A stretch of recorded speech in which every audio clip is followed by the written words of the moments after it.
I will be spending my summer, or at least one very special week of my summer, on the Navajo Reservation in Crown Point, New Mexico, facilitating a workshop that aims to teach children mathematics skills through learning music. I'll be teaching the kids music. I'm planning, me and my colleague Lironi Hakami, who's a first-year violinist, will be bringing plastic recorders for the children because they're a lot cheaper and easier and less breakable than violins.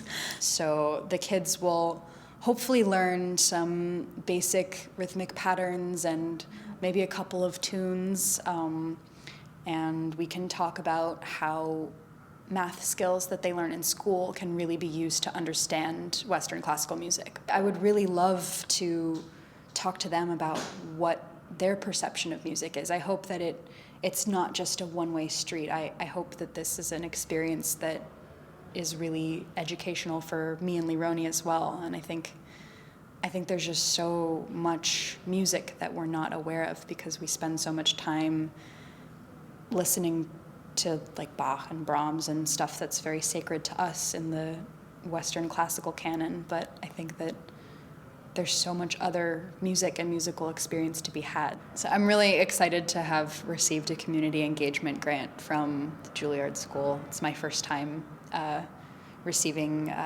funds like this in this format, and I'm very honored that they thought that my project was worthwhile. Juilliard is incredibly supportive of the creativity of all of the students. I think it's actually one of the only arts institutions that is so supportive and so encouraging of all of its students getting outside of the practice room or the rehearsal studio and really doing things and getting involved and coming up with ideas. I guess a lot of people think that classical music is dying and that we're losing our audience members, and it's so hard for me to agree with that perspective just because I see the generation of artists around me, and I see the innovation, and I see the creativity, and I see that people are breaking down barriers between genres and coming up with amazing new ways to engage people into our art form.